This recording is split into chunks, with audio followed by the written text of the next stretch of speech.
Hi, this is Krishna Iyer with the Iyer think tank in Delray Beach. I'm glad you could join us today. Today's podcast is another book by Noam Chomsky. It's called Necessary Illusions. It's Thought Control in Democratic Societies. Basically, the book is about the U.S. media, the U.S. mass media. And it is a authoritarian, a totalitarian media, a fascist media, similar to Hitler's media in Nazi Germany, similar to Stalin's media in the pre-World War II Russia. It is a fascist media system of thought control in which there is no debate, there is no discussion, there is no interpretation. It is just the capitalist elite making statements and being backed up by their media. It is a fraud media. It is a fraud group of fascists who pretend to have a democratic system of media when it is actually just a fascist authoritarian media. Chomsky has said over and over again, there is no difference between the United States media and the fascist media of Nazi Germany or the Stalinist media. The authoritarian media of the United States government is the same as these. In addition, in the book, we're going to discuss the U.S. government. America is a terrorist state, and the United States Congress are white terrorists. Okay, that is what we learned through their interventions in Southeast Asia, in South America, in Africa, and the Middle East. They are terrorists, and they are, as a huge body, like a political body of terrorism of the United States of America. It is a terrorist nation of whites, and that is what we find through looking at their military campaigns all over the world. They have no regard for third world people's health, lives, or dignity. They are racist, and they do not engage in open debate or conversation about their actions, military or whatever, with respect to any country. They just behave in an authoritarian, dictatorial type way, like terrorism, like terrorists throughout. These are American terrorists. So we're going to get started. I'm going to leave the the book link in the description section. Necessary Illusions, Thought Control in Democratic Societies. The Google Drive link will be in the description section. Please download the PDF at that link. Jimmy Carter, the white racist American butcher, is a major source of the American deceitful propaganda against people of multiple third world countries. This is most seen in El Salvador, where this human rights butcher sliced Hispanic infants into pieces and placed them into body bags to be dumped into the river by the Salvadoran colonial fascist dictatorship of the United States. Additionally, nursing infants were thrown into the air by the Salvadoran troops and used for target practice, murdering hundreds and thousands of infants and children. Jimmy Carter, the humanitarian butcher of Washington, received racist Hollywood Oscar comedy awards for these deeds by the European racist colonial gangsters of Britain and France. He also was a huge supporter of Anastasio Somoza, the butcher of Nicaragua, placed there by the United States fascist regime, and was responsible for bombing his own cities, napalm and cluster bombs supplied by Jimmy Carter to murder Nicaraguan campesinos all throughout Nicaragua. He was also a huge responsible party in Guatemala, where similar atrocities of mass murder by the colonial government of the United States committed crime after crime against the peasants, including murder, amputation, spinal cord snapping, etc. The United States press, including Time and the New York Times, Time Magazine, and Washington Post, took Carter's official statements at face value without fact check and was deliberately lied, and also deliberately lied for the sake of American prestige of the mass murder of third world peoples. He provided Suharto of Indonesia with millions of dollars in military aid, and he denied aid to Laos, Vietnam, and Cambodia of the starvation land as a result of U.S. sadistic, bestial butchers, bombing, and genocide in those lands. When the great humanitarian was asked, "Why are you not giving aid?" the butcher of the United States replied, "The destruction was mutual, as evidenced by napalm in Georgia and white phosphorus in South Carolina." Another sadistic fraud of the U.S. government, a racist gangster of colonialism, and a pro-European fascist murderer. In Indochina, Johnson played a propaganda war that involved a secretive bombing of Laos, which the media kept from the world public, associated with mass murder by the criminal terrorist government of the United States. He started the devastating bombing campaign of Vietnam with murder of hundreds and thousands of Vietnamese civilians in the name of American liberation, when American enslavement was the goal. In addition, his Phoenix program, an assassination program of the criminal terrorist government of the United States, conducted wide-scale murder in South Vietnam against peasants that were not even affiliated with the NLF, and upwards of 150,000 people were killed in this program.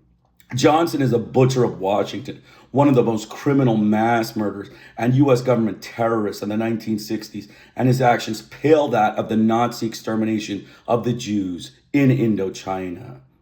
Necessary Illusions, an important book addressing American propaganda and mass murder and criminal terrorism by the United States government in its imperial conquest throughout the world. So let's get started. I'm glad you could join us today. We're going to get started. The first chapter is Democracy and the Media.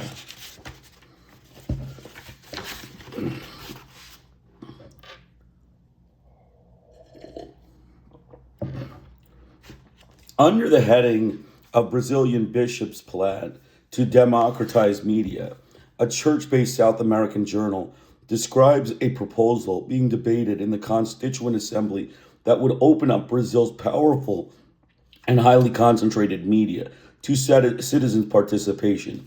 Quote, Brazil's Catholic bishops are among the principal advocates of this legislative proposal to democratize the country's TV is in the hands of the five big networks, while 8 huge multinational corporations and various state enterprises account for the majority of all communications advertising. The proposal envisions the creation of a nationalist communications council made up of civilian and government representatives that would develop a democratic communications policy and grant licenses to radio and television operations. The Brazilian Conference of Catholic Bishops has repeatedly stressed the importance of the communications media and pushed for grassroots participation. It has chosen communications as the theme in its 1989 Lenten campaign, an annual parish-level campaign of reflection about some social issue initiated by the Bishops' Conference. The questions raised by the Brazilian bishops are being seriously discussed in many parts of the world. Projects exploring them are underway in several Latin American countries and elsewhere. There has been a discussion of a new world information order that would diversify media access and encourage alternatives to the global media system dominated by the Western industrial powers. A UNESCO inquiry into such possibilities elicited an extremely hostile reaction in the United States. The alleged concern was freedom of the press.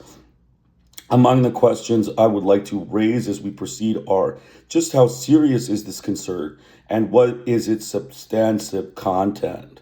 Further questions that lie in the background have to do with a democratic communications policy, what it might be, whether it is a deceit, and if so, whether it is attainable. And more generally, just what kind of democratic order is it to which we aspire? The concept of democratizing the media has no real meaning within the term of political discourse in the United States. In fact, the phrase has a paradoxical or even vaguely subversive ring to it. Citizen participation would be considered an infringement on freedom of the press, a blow struck against the independence of the media that would distort the mission they have undertaken to inform the public without fear or favor. The reaction merits some thought. Underlying it are beliefs about how the media do function and how they should function within our democratic systems, and are also certain implicit conceptions of the nature of democracy. Let us consider these topics in turn.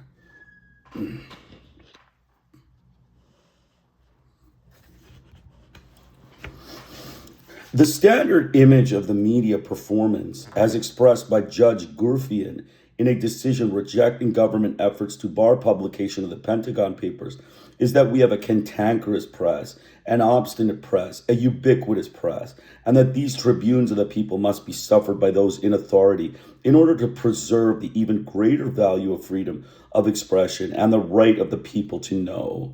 Commenting on this decision, Anthony Lewis of the New York Times observes that the media were not always as independent, vigilant, and defiant of authority as they are today, but in the Vietnam and Watergate eras, they learned to exercise the power to root about in our national life, exposing what they deem right for exposure without regard to external pressure or the demands of state or private power. This too is a commonly held belief. There has been much debate over the media during this period, but it does not deal with the problem of democratizing the media and freeing them from the constraints of state and private power. Rather, the issue debated is whether the media have not exceeded proper bounds in escaping such constraints, even threatening the existence of democratic institutions in their contentious and irresponsible defiance of authority. A 1975 study on governability of democracies by the Trilateral Commission concluded that the media have become a notable new source of national power, one aspect of an excess of democracy, that contribution to reduction of governmental authority at home and a consequent decline in the influence of democracy abroad. This general quote-unquote crisis of democracy the commission held resulted from the efforts of previously marginalized sectors of the population to organize and press their demands, thereby creating an overload that prevents the democratic process from functioning properly. In earlier times, quote, Truman had been able to govern the country with the cooperation of a relatively small number of Wall Street lawyers and bankers, so the American rapporteur Samuel Huntington of Harvard University reflected. In that period, there was no crisis of democracy, but in the 1960s, the crisis developed and reached serious proportions. The study therefore urged some more moderation to democracy to mitigate the excess of democracy and overcome the crisis.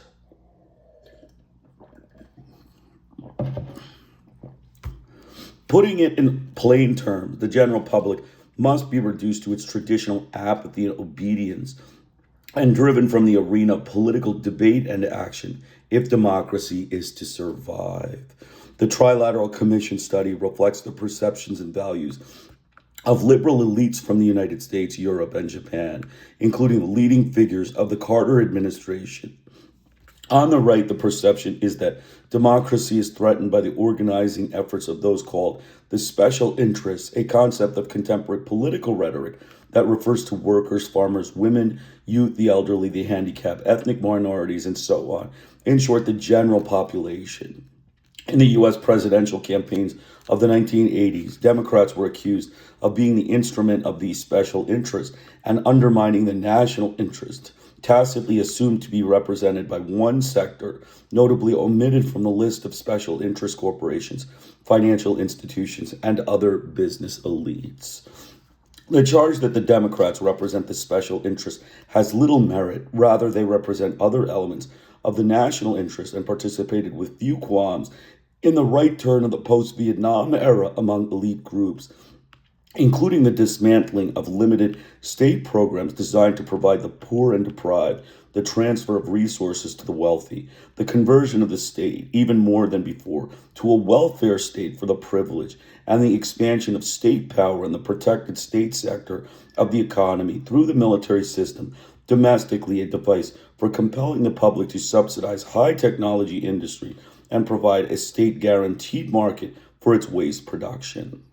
A related element of the right turn was a more activist foreign policy to extend U.S. power through subversion, international terrorism, and aggression. The Reagan Doctrine, which the media characterized as the vigorous defense of democracy worldwide, sometimes criticizing the Reaganites for their excesses in this noble cause. In general, the Democratic opposition offered qualified support to these programs of the Reagan administration, which in fact were largely an extrapolation of initiatives of the Carter years, and as polls clearly indicate, with few exceptions, were strongly opposed by the general population. Challenging journalists at the Democratic Convention in July 1988, and on the constant reference to Michael Dukakis as too liberal to win, the media watch organization Fairness and Accuracy in Reporting, FAIR, cited a December 1987 New York Times CBS poll showing overwhelming popular support for government guarantees of full employment, medical, and daycare, and a 3-to-1 margin in favor of reduction of military expenses among the 50% of the population who approve of a change. But the choice of a Reagan-style Democrat for vice president elicited only praise from the media for the pragmatism of the Democrats in resisting the left-wing extremists who called the policy supported by a large majority of the population. Popular attitudes, in fact, continued to move towards a kind of New Deal-style liberalism through the 1980s, while liberal became an unspeakable word in political rhetoric. Polls show that almost half the population believe that the U.S. Constitution, a sacred document, is the source of Marx's phrase, from each according to his ability, to each according to his need. So obviously right does the sentiment seem. One should not be misled by Reagan's landslide electoral victories. Reagan won the votes of less than a third of the electorate. Of those who voted, a clear majority hoped that his legislative programs would not be enacted, while half the population continues to believe that the government is run by a few big interests looking out for themselves. Given a choice between the Reaganite program of the consequences Keynesian growth, accompanied by jingoist flag waving on the one hand, and the Democratic alternative, a fiscal conservative and we approve of your goals but fear that the cost will be too high on the other, those who took the trouble to vote preferred the former, not too surprisingly. Elite groups have the task of putting on a bold face and extolling the brilliant successes of our system, a model democracy in a society that provides exceptionally well for the needs of its citizen, as Henry Kissinger and Cyrus Vance proclaim in outlining bipartisan objectives for foreign policy in the post-Reagan era. But apart from educated elites, much of the population appears to regard the government as an instrument of power beyond their influence and control. And if their experience does not suffice, a look at some comparative statistics will show how magnificently the richest society in the world, with incomparable advantages, provides for the needs of its citizens. The Reagan phenomenon, in fact, may offer a foretaste of the directions in which capitalist democracy is heading, with the progressive elimination of labor unions, independent media, political associations, and more generally, forms of popular organizations that interfere with domination of the state by concentrated private power. Much of the outside world may have viewed Reagan as a bizarre cowboy leader who engaged in acts of madness in organizing a band of cutthroats to attack Nicaragua, among other exploits, in the words of Toronto Globe and Mail editorials. But U.S. public opinion seemed to regard him as hardly more than a symbol of national unity, something like the flag or the Queen of England. The Queen opens Parliament by reading a political program, but no one asks whether she believes it or even understands it.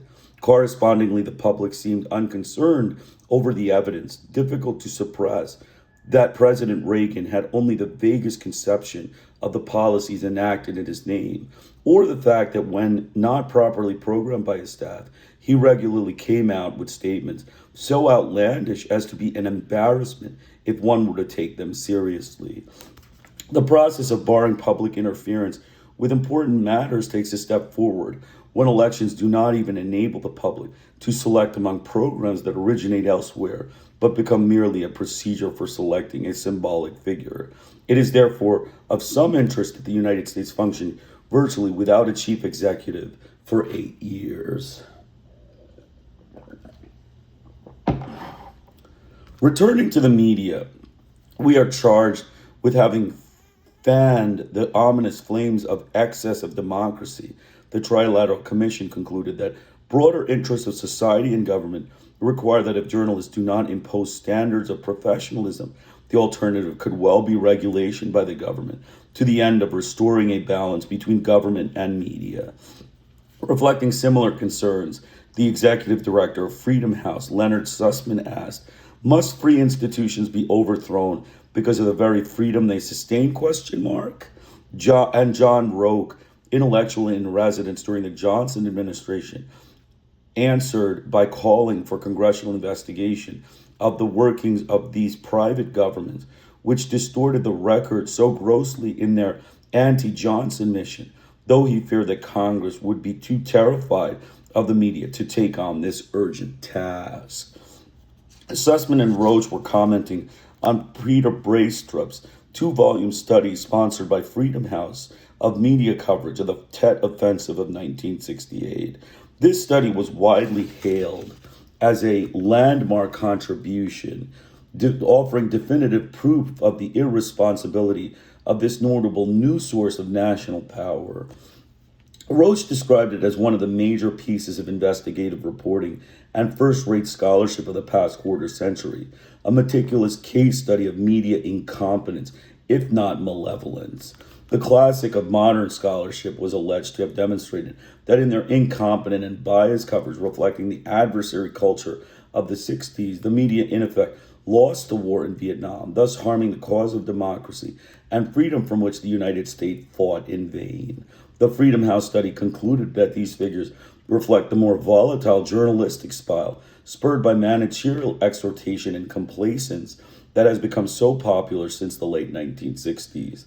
The new journalism is accompanied by an often mindless readiness to seek out conflict, to believe the worst of the government or authority in general, and on that basis to divide up the actors on any issue into the good and the bad. The bad actors included the U.S. forces in Vietnam, the military-industrial complex, the CIA, and the U.S. government generally, and the good, in the eyes of the media, were presumably the communists who the study alleged were consistently overpraised and protected. The study envisioned a continuation of the current volatile styles, always within the dark possibility that if the management do not themselves take action, then outsiders, the courts, the Federal Communications Commission, or Congress will seek to apply remedies of their own. By now, it is established truth that we tend to flagellate ourselves as Americans about various aspects of our own policies and actions we disapprove of, and that, as revealed by the Vietnam experience, it is almost inescapable that such broad coverage will undermine support for the war effort, particularly the often gory pictorial reportage of television. Landrum Boyling, at a conference he directed on the question of whether there is indeed no way to effect some kind of balance between the advantages of a totalitarian government enjoys because of its ability to control or black out unfavorable news in warfare, and the disadvantages for the free society of allowing open coverage of all wartime events. The Watergate affair, in which investigative reporting helped force a president from office, Anthony Lewis of the New York Times, reinforced these dire images of impending destruction of democracy by the freewheeling, independent, and adversarial media, as did the Iran-Contra scandal. Ringing defenses of freedom of the press, such as those of Judge Gerfain and Anthony Lewis, are a response to the attempts to control media excesses and impose upon them standards of responsibility. Two kinds of questions arise in connection with these vigorous debates about the media and democracy: questions of fact and questions of value. The basic question of fact is whether the media have indeed adopted an adversarial stance, perhaps with excessive zeal, whether in particular they undermine the defense of freedom in wartime and threaten free institutions by flagellating ourselves and those in power. If so, we may then ask whether it would be proper to impose some external constraints to ensure that they keep to the bounds of responsibility, or whether we should adopt the principle expressed by Justice Holmes in a classic dissent, that the best test of truth is the power of the thought to get itself accepted in the competition of the market through free trade in ideas. The question, in fact, is rarely argued. The case is assumed to have been proven. Some, however, have held that the factual premises are simply false, beginning with the broadest claims, let us consider the functioning of the free market of ideas. In his study of the mobilization of the popular opinion to promote state power, Benjamin Ginsburg maintains that Western governments have used market mechanisms to regulate popular perspectives and sentiments. The marketplace of ideas, built during the 19th century and 20th centuries, effectively disseminates the beliefs of ideas and upper classes while subverting the ideologic and cultural independence of the lower classes. Through the construction of this marketplace, Western governments forged firm and enduring links between socioeconomic position and ideologic power, permitting upper classes to use each to buttress the other. In the United States, in particular, the ability of the upper and middle classes to dominate the marketplace of ideas has generally allowed these stratas to shape the entire society's perception of political reality and the range of realistic political and social possibilities. While Westerners will usually equate the marketplace with freedom of opinion, the hidden hand of the market can be almost as potent as an instrument of control as the iron fist of the state. Ginsburg's conclusion has some initial plausibility on assumptions about the functioning of a guided free market that are not particularly controversial. Those segments of the media that can reach a substantial audience are major corporations and are closely integrated with even larger conglomerates. Like other businesses, they sell a product to buyers. Their market is advertisers, and the product is audiences with a bias towards more wealthy audiences, which improve advertising rates. Over a century ago, British liberals observed that the market would promote those journals enjoying the preference of the advertising public. And today, Paul Johnson noted the demise of a new journal of the left and blandly comments that it deserved its fate. The market pronounced an accurate verdict at the start by declining to subscribe all the issue capital, and surely no right-thinking person could doubt that the market represents the public will.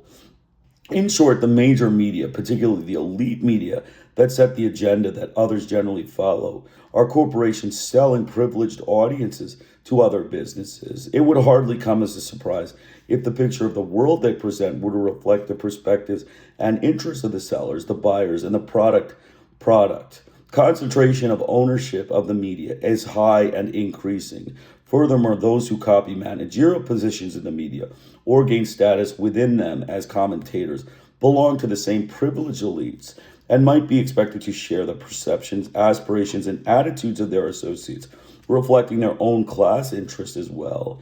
Journalists entering the system are unlikely to make their way unless they conform to these ideologic pressures, generally by internalizing the values.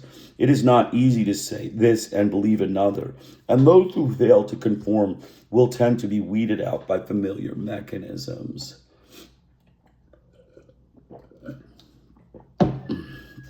The influence of advertisers is sometimes far more direct. Projects unsuitable for corporate sponsorship tend to die on the vine, the London Economist observes, noting that stations have learned to be sympathetic to the most delicate sympathies of corporations.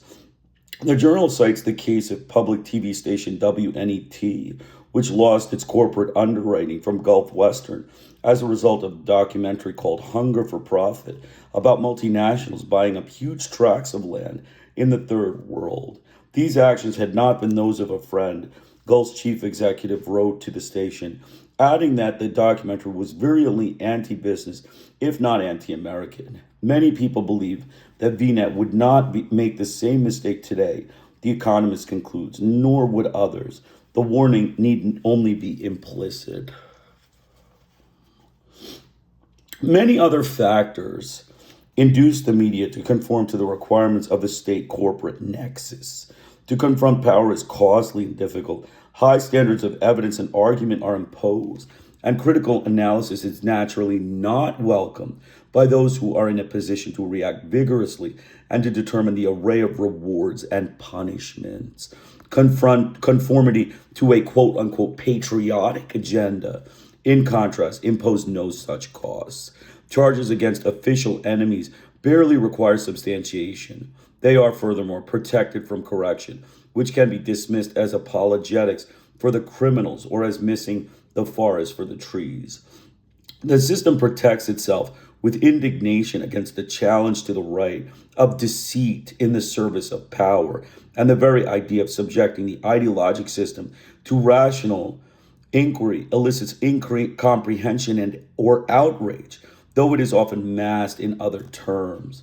One who attributes the best intentions of the U.S. government, while perhaps deploring failure and ineptitude, requires no evidence for this stance, as when we ask why success has continued to elude us in the Middle East and Central America, why a nation of such vast wealth, power, and good intentions cannot accomplish its purpose more promptly and more effectively, Landrum Boyling stated.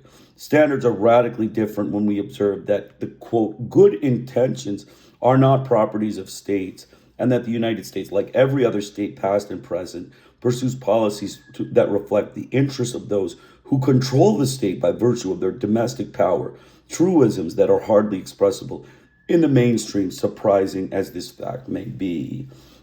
One needs no evidence to condemn the Soviet Union for aggression in Afghanistan and support for the repression in Poland. It is quite a different matter when one turns to U.S. aggression in Indochina or its efforts to prevent a political settlement of the Arab-Israeli conflict over many years, readily documented by unwelcome and therefore a non-fact. No argument is demanded for a condemnation of Iran or Libya for state-supported terrorism. Discussion of the prominent, arguably dominant role of the United States and its clients in organizing and conducting this plague of the modern era elicits only horror and contempt for this viewpoint. Supporting evidence, however compelling, is dismissed as quote-unquote irrelevant. As a matter of course, the media and intellectual journals either praise the U.S. government for dedicating itself to the struggle for democracy in Nicaragua or criticizing it for the means it has employed to pursue this laudable objective, offering no evidence that this is indeed the goal of policy. A challenge to the underlying patriotic assumption is virtually unthinkable within the mainstream, and if permitted expression would be dismissed as a variety of ideologic fanaticism and absurdity, even if backed by overwhelming evidence, not a difficult task in this case. Case by case, we find that conformity is the easy way and the path to privilege and prestige. Dissidence creates personal costs that may be severe, even in a society that lacks such means as control as death squads, psychiatric prisons, and extermination camps. The very structure of the media is designed to induce conformity to established doctrine. In a 3-minute stretch between commercials or in 700 words, it is impossible to present unfamiliar thoughts or surprising conclusions with the argument and evidence required to afford them some credibility. Regurgitation of welcome pieties faces no such problem.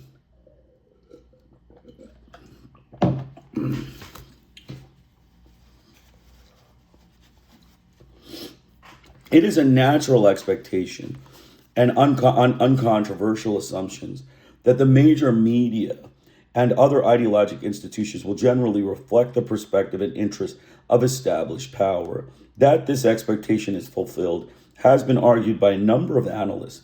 Edward Herman and I have published extensive documentation, separately and jointly, to support a conception of how the media function that differs sharply from the standard version according to this print propaganda model, which has prior plausibility for such reasons as those just briefly reviewed. The media serve the interests of state and corporate power, which are closely interlinked, framing their reporting and analysis in a manner supportive of established privilege and limiting debate and discussion accordingly.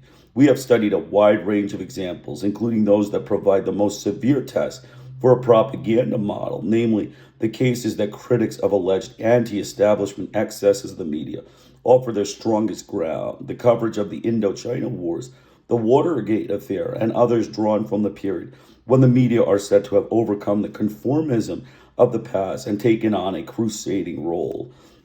To subject the model to a fair test, we have systematically selected examples that are closely paired as history allows. Crimes attributable to official enemies versus those for which the United States and its clients bear responsibility. Good deeds, specifically elections conducted by official enemies versus those in U.S. client states. Other methods have also been pursued, yielding further confirmations. There are by now thousands of pages of documentation supporting the conclusions of the propaganda model. By the standards of the social sciences, it is very well confirmed, and its predictions are often considerably surpassed. If there is a serious challenge to the conclusion, I am unaware of it, the nature of the arguments presented against it. On the rare occasion when the topic can even be addressed in the mainstream, suggests that the model is indeed robust.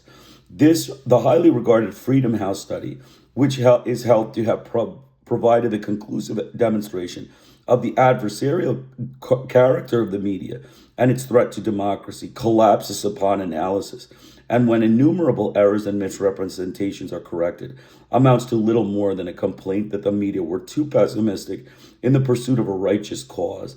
I know of no other studies that fare better. There are, to be sure, other factors that influence the performance of social institutions as complex as the media, and one can find exceptions to the general pattern of the propaganda that the propaganda model predicts. Nevertheless, it has, I believe, been shown to provide a reasonably close first approximation which captures essential properties of the media and the dominant intellectual culture more generally. One prediction of the model is that it will be effectively excluded from discussion, for it questions a factual assumption that is most serviceable to the interests of established power, namely that the media are adversarial and cantankerous, perhaps excessively so. However well confirmed the model may be, then it is inadmissible, and the model predicts should remain outside the spectrum of debate over the media. This conclusion, too, is empirically well confirmed. Note that the model has a rather disconcerting feature. Plainly, it is either valid or invalid. If invalid, it may be dismissed. If valid, it will be dismissed. As in the case of an 18th century doctrine of seditious libel, truth is no defense. Rather, it heightens the enormity of the crime or of calling authority to disrepute. If the conclusions drawn in the propaganda model are correct, then the criticism of the media for their adversarial stance can only be understood as a demand that the media should not even reflect the range of debate over tactical questions among dominant elites, but should serve only those segments that happen to manage the state at a particular moment, and should do so with proper enthusiasm and optimism about the causes. Noble by definition, in which state power is engaged. It would not have surprised George Orwell that this should be the import of the critique of the media by an organization that calls itself, quote unquote, Freedom House. Journalists often meet a high standard of professionalism in their work, exhibiting courage, integrity, and enterprise, including many of those who report for media and adhere closely to the predictions of the propaganda model. There is no contradiction here. What is at issue is not the honesty of the opinions expressed or the integrity of those who seek the facts, but rather the choice of topics and highlighting the issues, the ranges of opinion permitted expression, the unquestioned premises that guide reporting and commentary, and the general framework imposed for the presentation of a certain view of the world. We need not, incidentally, tarry over such statements as the following, emblazoned on the cover of the New Republic during Israel's invasion of Lebanon. Much of what you have read in the newspaper and news magazines about the war in Lebanon, and even more of what you have seen and heard on television, is simply not true. Such performances can be consigned to the dismal archives of apologetics for the atrocities of other favored states. I will present examples to illustrate the workings of the propaganda model, but will assume the basic case to have been credibly established by the extensive material already in print. This work has elicited much outrage and falsification, some of which Herman and I review in Manufacturing Consent, some elsewhere. and also puzzlement and misunderstanding. But to my knowledge, there is no serious effort to respond to these and other similar critiques. Rather, they are simply dismissed in conformity to the predictions of the propaganda model. Typically, debate over media performance within the mainstream includes criticism of the adversarial stance of the media and response by their defenders, but no critique of the media for adhering to the predictions of the propaganda model or recognition that this might be a conceivable position.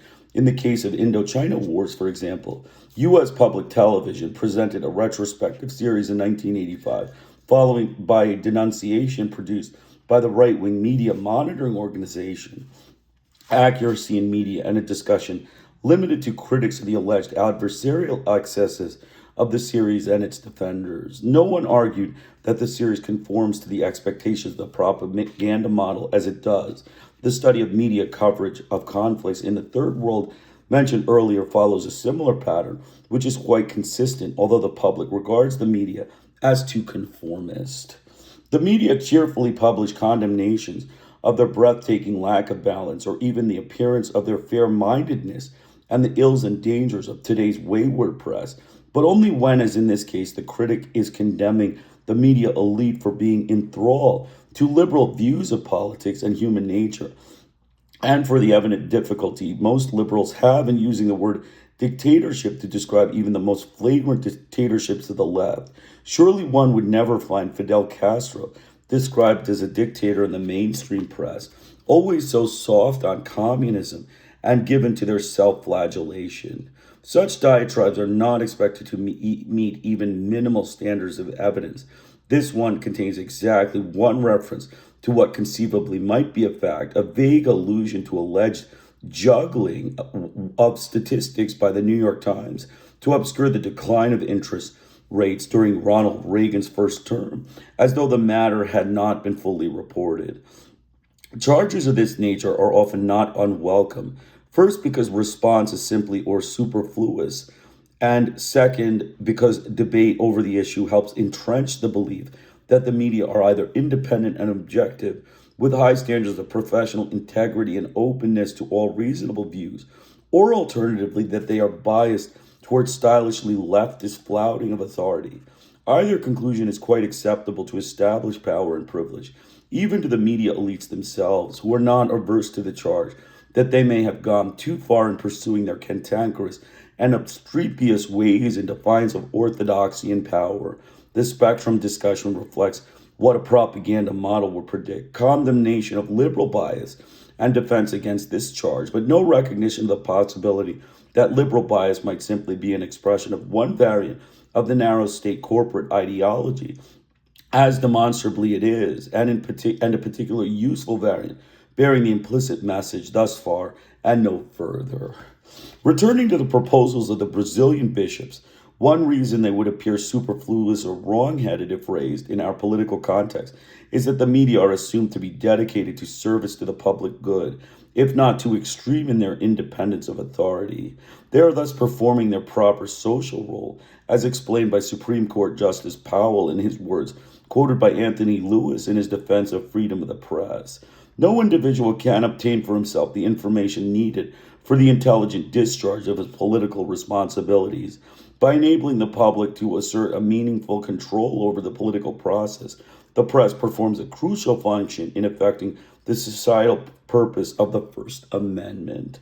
An alternative view, which I believe is valid, is that the media indeed serve a societal purpose, but quite a different one. It is the societal purpose served by state education as conceived by James Mill in the early days of the establishment of this system, to train the minds of the people to a virtuous attachment to their government and to the arrangements of social, economic, and political order more generally. Far from contributing to a quote-unquote crisis of democracy of the sort feared by the liberal establishment, the media are vigilant guardians protecting privilege from the threat of public understanding and participation. If these conclusions are correct, the first objective to democratizing the media is based on factual and analytical error. A second basis for objection is more substantial and not without warrant. The call for democratizing the media could mask highly unwelcome efforts to limit intellectual independence through popular pressures, a variant of concerns familiar in political theory. The problem is not easily dismissed, but it is not an inherent property of democratization of the media. The basic issue seems to me to be a different one. Our political culture has a conception of democracy that differs from that of Brazilian bishops. For them, democracy means that citizens should have the opportunity to inform themselves, to take part in inquiry and discussion and policy formation, and to advance their programs through political action. For us, democracy is more narrowly conceived. The citizen is a consumer, an observer, but not a participant. The public has the right to ratify policies that originate elsewhere. But if these limits are exceeded, we have not democracy, but a crisis of democracy, quote unquote, which must somehow be resolved. The concept is based on doctrines laid down by the founding fathers. The Federalist historian Joyce Appleby writes, expected that the new American political institutions would continue to function within the old assumptions about a politically active elite and a differential compliant electorate. And George Washington had hoped that this enormous prestige would bring that great, sober, commonsensical citizenry politicians are always addressing to see the dangers of self-created societies. Despite their electoral defeat, their conception prevailed, though in a different form as industrial capitalism took shape. It was expressed by John Jay, the president of the Continental Congress, and that the first Chief Justice of the U.S. Supreme Court, in what his biographer calls one of his favorite maxims: the people who own the country ought to govern it, and they need not be too gentle in the mode of governance. Alluding to rising disaffection, Governor Morris wrote in a dispatch to John Jay in 1783 that although it is possible that much of convulsion will ensue, there need be no real concern. The people are well prepared for the government to assume the power without which government is but a name. Wearied by the war, their acquiescence may be depended on with absolute certainty. And you and I, my friend, know by experience that when a few men of sense and spirit get together and declare that they are the authority, such few are of a different opinion, may easily be convinced of their mistake by that powerful argument, the halter. By the people, constitutional historian Richard Morris observes, he meant a small nationalist elite, whom he was too cautious to name, the white propertied males for whom the constitutional order was established. The vast exodus of the loyalists and blacks to Canada and elsewhere reflected in part their insight into these realities. Elsewhere, Morris observes that the post-revolutionary society, what one had in effect, was a political democracy manipulated by an elite, and in states where egalitarian democracy might appear to have prevailed, as in Virginia, in reality, dominance of aristocracy was implicitly accepted. The same is true of the dominance of the rising business classes in later periods that are held to reflect the triumph of popular democracy. John Jay's maxim is, in fact, the principle on which the Republic was founded and maintained, and in its very nature, capitalist democracy cannot stray far from this pattern for reasons that are readily perceived. At home, the principle requires that politics reduce, in effect, to interactions among groups of investors who compete for control of the state in accordance with what Thomas Ferguson calls the investment theory of politics, which he argues plausibly remains a large part of U.S. political history. For our dependencies, the same basic principle entails that democracy is achieved when the society is under the control of local oligarchies, business-based elements linked to U.S. investors, the military under our control, the professionals who can be trusted to follow orders and serve the interest of U.S. power and privilege. If there is any popular challenge to the rule, the United States is entitled to resort to violence to restore democracy, to adapt the term conventionally used in reference to the Reagan doctrine in Nicaragua. The media contrasts the Democrats with the communists, the former being those who serve the interests of U.S. power, the latter those afflicted with the disease called ultranationalism. in secret planning documents, which explain forthrightly that the threat of our interests is nationalistic regimes that respond to domestic pressures for improvement of living standards and social reform, with insufficient regard for the needs of U.S. investors. The media are only following the rules of the game when they contrast the fledgling democracies of Central America under military and business control with communist Nicaragua. And we can appreciate that why they suppressed in the 1987 polls in El Salvador that revealed that a mere 10% of the population believed that there is a process of democracy and freedom in the country at present. The benighted El Salvadorans doubtless failed to comprehend our concept of democracy, and the same must be true of the editors of Honduras' leading journal El Tiempo. They see in their country a democracy that offers unemployment and repression in a caricature of the democratic process, and writes that there can be no democracy in a country under occupation of North American troops and Contras, where vital national interests are abandoned in order to serve the objectives of foreigners, while repression and illegal arrests continue, and the death squads of the military lurk ominously in the background. In accordance with the prevailing conceptions of the U.S., there is no infringement on democracy if a few corporations control the information system. In fact, that is the essence of democracy. In the annals of the American Academy of Political and Social Science, the leading figure of the public relations industry, Edward Bernays, explains that the very essence of the democratic process is the freedom to persuade and suggest, what he calls the engineering of consent. A leader, he continues, frequently cannot wait for the people to arrive at even general understanding. Democratic leaders must play their part in engineering consent to socially constructive goals and values, applying scientific principles and tried practices to the task of getting people to support ideas and programs.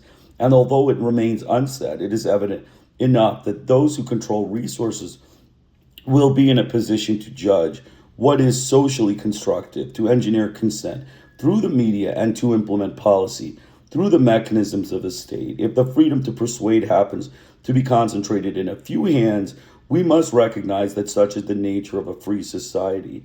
The public relations industry expends vast resources educating the American people about the economic facts of life to ensure a favorable climate for business. Its task is to control the public mind, which is the only serious danger confronting the company. An AT&T executive observed 80 years ago. Similar ideas are standard across the political spectrum. The dean of U.S. journalists, Walter Lippmann, described a revolution in the practice of democracy as the manufacture of consent has become a self-conscious art and a regular organ of popular government. This is a natural development when common interests very largely elude public opinion entirely and can be managed only by a specialized class whose personal interests reach beyond the locality. He was writing shortly after World War I, when the liberal intellectual community was much impressed with its success in serving as the faithful and helpful interpreters of what seems to be one of the greatest enterprises ever undertaken by an American president, New Republic. The enterprise was Woodrow Wilson's interpretation of his electoral mandate for peace without victory as the occasion for pursuing victory without peace, with the assistance of the liberal intellectuals, who later praised themselves for having imposed their will upon a reluctant or indifferent majority, with the aid of the propaganda fabrications about Hun atrocities and other such devices. 15 years later, Harold Laswell explained in the Encyclopedias of the Social Sciences that we should not succumb to democratic dogmatism about men being the best judges of their own interests. They are not. The best judges are the elites, who must therefore be ensured the means to impose their will for the common good. When social arrangements deny them the request forced to compel obedience, it is necessary to turn to a whole new technique of control, largely through propaganda, because of the ignorance and superstition of the masses. In the same years, Reinhold Niebuhr argued that rationality belongs to the cool observers, while the proletarian follows not reason but faith, based upon a crucial element of necessary illusion. Without such illusion, the ordinary person will descend to inertia. when then in his Marxist phrase, Niebuhr urged that those he addressed, presumably the cool observers, recognize the stupidity of the average man and provide the emotionally potent oversimplifications required to keep the proletarian on course to create a new society. The basic conceptions underwent little change as Niebuhr became the official establishment theologian, Richard Rovere offering counsel to those who faced the responsibilities of power. After World War II, as the ignorant public reverted to their slothful pacifism at a time when elites understood the need to mobilize for revered global conflict, historian Thomas Bailey observed that because the masses are notoriously short-sighted and generally cannot see danger until it is at their throats, our statesmen are forced to deceive them into an awareness of their own long-run interests. Deception of the people may, in fact, become increasingly necessary. Unless we are willing to give our leaders in Washington a freer hand, commenting on the same problem as a renewed crusade was being launched in 1981, Samuel Huntington made the point that you may have to sell intervention or other military action in such a way as to create the misimpression that it is the Soviet Union that you are fighting. That is what the United States has done since the Truman Doctrine, an acute observation which explains one essential function of the Cold War.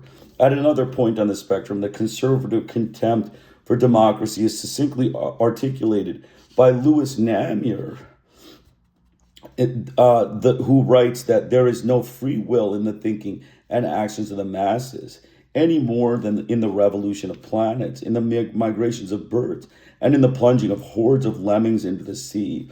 Only disaster would ensue if the masses were permitted to enter the arena of decision-making in a meaningful way. Some are admirably forthright in their defense of the doctrine. For example, the Dutch Minister of Defense writes that whoever turns against manufacture of consent resists any form of effective authority. Any commissar would nod his head in appreciation and understanding.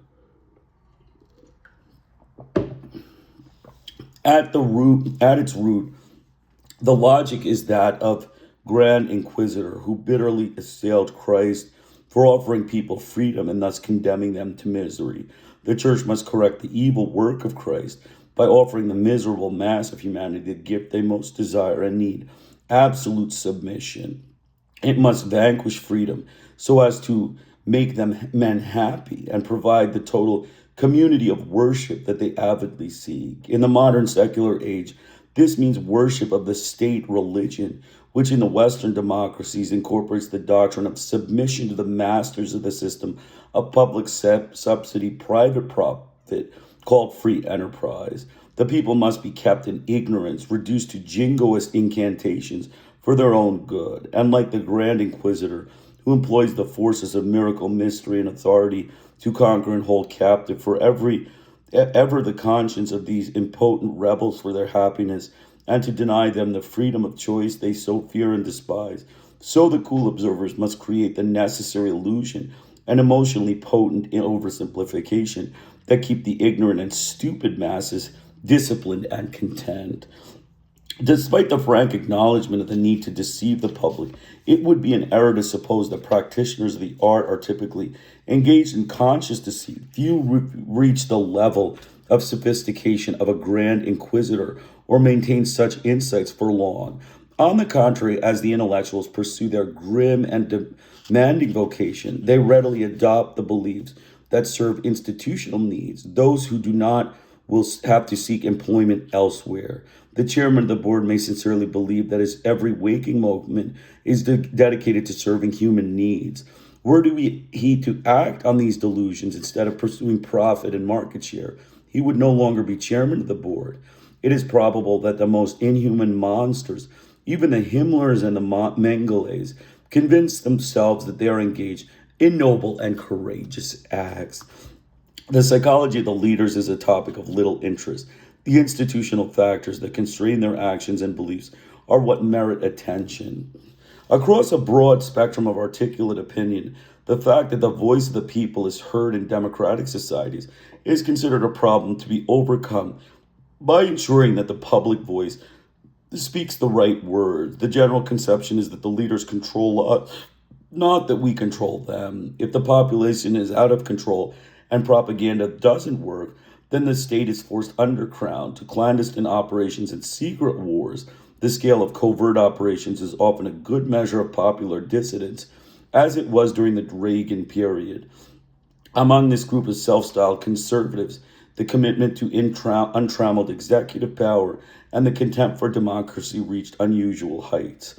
Accordingly, so did the resort to propaganda campaigns targeting the media and the general population. For example, the establishment of the State Department Office of Latin America Public Diplomacy, dedicated to such projects as Operation Truth, which one high government official described as a huge psychological operation of the kind the military conducts to influence a population in denied or enemy territory. The terms express lucidly the attitude toward the errant public enemy territory, which must be conquered and subdued.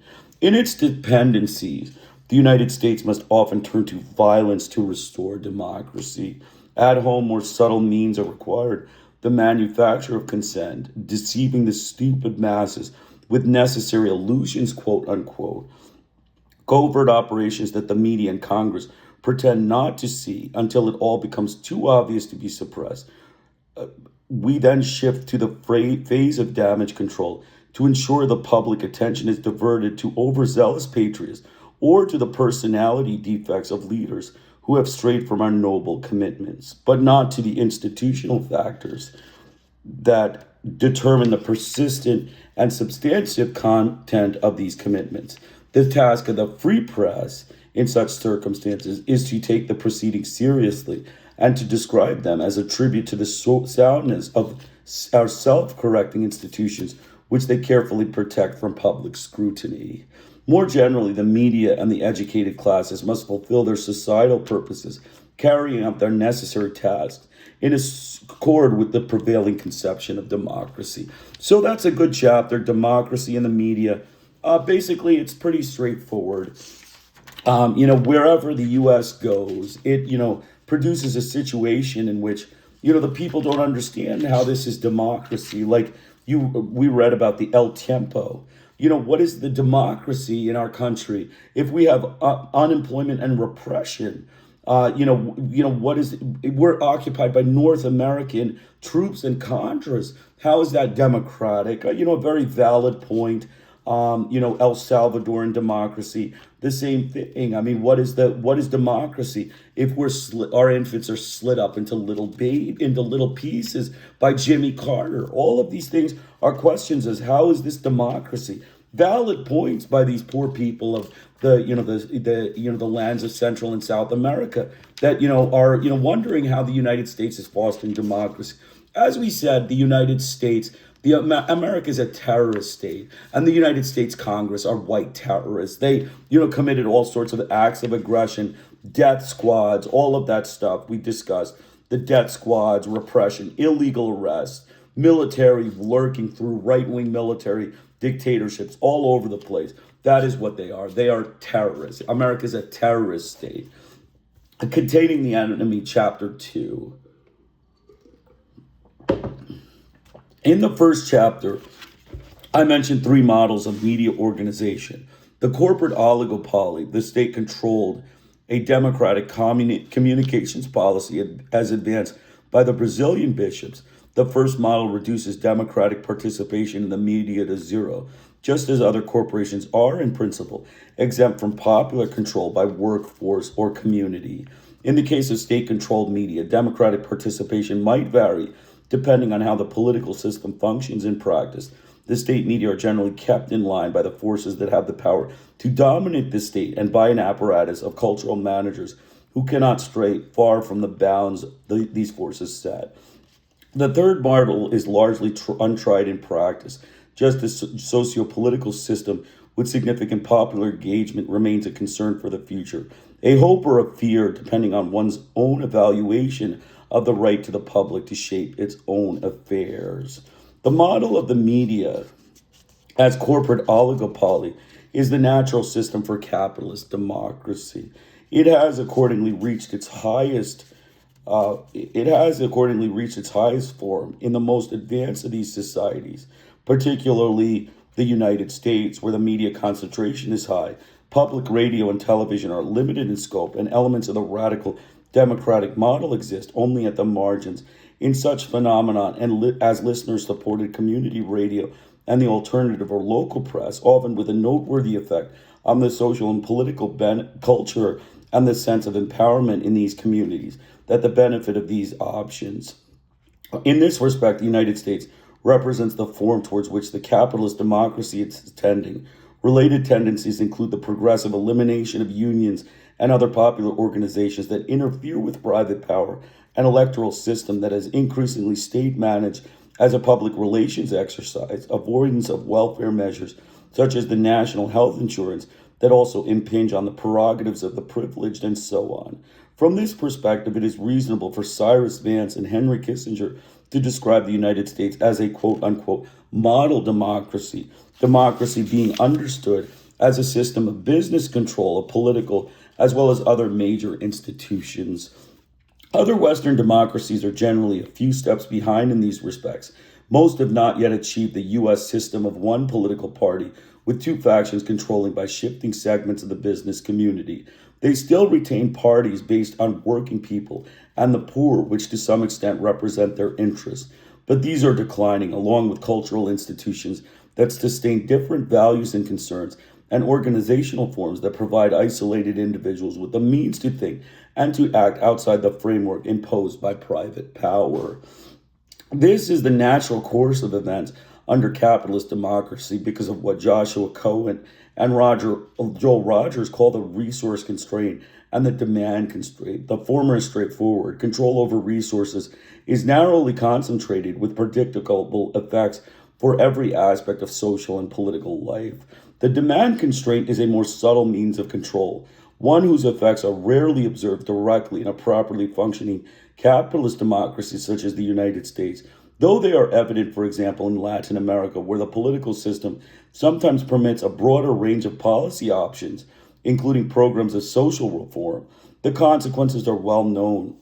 Capital flight, loss of business and investor confidence, and general social decline, as those who own the country lose the capacity to govern it, or simply a military coup typically backed by the hemispheric guardian of order and good form. The more benign response to reform programs illustrates the demand constraint, the requirement that the interests of those with effective power be satisfied if the society is to function. In brief, it is necessary to ensure that those who own the country are happy, or else all will suffer, for they control investment and determine what is produced and distributed and what benefits will trickle down to those who rent themselves to the owners when they can. For the homeless in the streets, then, the highest priority must be to ensure that the dwellers in the mansions are reasonably content, given the options available within the system and cultural values it reinforces. Maximization of short-term individual gain appears to be a rational course, along with submissiveness, obedience, and abandonment of the public arena. The bounds on political action are correspondingly limited. Once the forms of capitalist democracy are in place, they remain very stable. Whatever suffering ensues, a fact that has long been understood by U.S. planners. One consequence of the distribution of resources and decision-making power in the society at large is that the political class and the cultural managers typically associate themselves with the sectors that dominate the private economy. They are either drawn directly from those sectors or expect to join them. The radical Democrats of the 17th century English Revolution held that it will never be a good world while knights and gentlemen make us laws that are chosen for fear but do oppress us and do not know the people's swords. It will never be well with us till we have parliaments of countrymen like ourselves that know our wants. But Parliament and the preachers had a different vision. When we mention the people, we do not mean the confused, promiscuous body of the people they held. With the resounding defeat of the Democrats, the remaining question, in the words of a Leveler pamphlet, was whose slaves the poor shall be, the kings or parliaments. The same controversy arose in the early days of the American Revolution. Farmers from the state institutions, Edward Countryman observed, had insisted that the representative assemblies should closely reflect the people of the state itself. They objected to a separate caste of political leaders insulated from the people, but the federal constitution guaranteed that representatives, senators, and the president all would know that exceptional was just what they were. Under the Confederation, artisans, farmers, and others of the common people had demanded that they be represented by men of their own kind, having learned from the revolutionary experience that they were as capable as anyone of deciding what was wrong in their lives and of organizing themselves so they could do something about it. This was not to be. The last gasp of the original spirit of the revolution, with all its belief in community and cooperation, came from the Massachusetts farmers during Shays' Rebellion in 1786. The resolutions and addresses of their country committees, county committees, communities in this year or two before the rebellion said exactly what all sorts of people had been saying in 1776. Their failure taught the painful lesson that the old ways no longer worked, and they found themselves forced to grovel and beg forgiveness from rulers who claimed to be the people's servants. So it has remained, with the rarest of exceptions. The representatives of the people do not come from or return to the workplace. Rather, law offices catering to business interests, executive suites, and other places of privilege. As for the media in England, a lively labor-oriented press reaching a broad public existed into the 1960s, when it was finally eliminated through the workings of the market. At the time of its demise in 1964, the Daily Herald had over 5 times as many readers as the Times, and almost double the readership of the Times. The Financial Times and the Guardian combined, James Curran observed, citing a survey research showing that its readers were also exceptionally devoted to their paper. But this journal, partially owned by the unions and reaching largely working class audience, appealed to the wrong people, Curran continues. The same was true of other elements of social democratic press that died at the same time, in large part because they were deprived of the same level of subsidy through advertising and private capital has sustained the quality press, which not only reflects the values and interests of its middle-class leaders, but also gives them force, clarity, and coherence, and plays an important ideologic role in amplifying and renewing the dominant political consensus. The consequences are significant. For the media, Curran concludes, there is a remarkable growth in advertising-related editorial features and a growing convergence between editorial and advertising content, reflecting the increasing accommodation of national newspaper management to the selective needs of advertisers and the business community generally. The same is likely true of news coverage and interpretation. For society at large, Curran continues, the loss of the only social democratic paper with the large readership which devoted serious attention to current affairs includes sectors of the working class that had remained remarkably radical in their attitudes to a wide range of economic and political issues, contributed to the progressive erosion in post-war Britain of a popular radical tradition, and to the disintegration of the cultural base that has sustained active participation within the labor movement, which has ceased to exist as a mass movement in most parts of the country. The effects are readily apparent with the elimination of the selection and treatment of news and relatively detailed political commentary and analysis that help daily to sustain a social democratic subculture within the working class. There is no longer an articulate alternative to the picture of a world where the subordination of working people is accepted as natural and inevitable, and no continuing expression of the view that working people are morally entitled to a greater share of the wealth they created and a greater say in its allocation. The same tendencies are evident elsewhere in the industrialist capitalist societies. There are then natural processes at work to facilitate the control of the enemy territory at home. Similarly, the global planning undertaken by U.S. elites during and after World War II assumed that the principles of liberal internationalism would generally serve to satisfy what had been described as the requirement of the United States in a world in which it proposes to hold unquestioned power. The global policy goes under the name containment. The manufacture of consented home is its domestic counterpart. The two policies are, in fact, closely intertwined, since the domestic population must be mobilized to pay the costs of containment, which may be severe, both material and moral costs. The rhetoric of containment is designed to give a definitive cast to the project of global management, and it thus serves as part of the domestic system of thought control. It is remarkable that the terminology is so easily adopted, given the questions that it begs. Looking more closely, we find the concept conceals a good deal. The underlying assumption is that there is a stable international order that the United States must defend. The general contours of this international order were developed by U.S. planners during and after World War II. Recognizing the extraordinary scale of U.S. power, they proposed to construct a global system that the United States would dominate and within which U.S. business interests would thrive. As much of the world as possible would constitute a grand area, as it was called, which would be subordinated to the needs of the U.S. economy. Within the grand area, other capitalist societies would be encouraged to develop, but without protective devices that would interfere with U.S. prerogatives. In particular, only the United States would be permitted to dominate regional systems.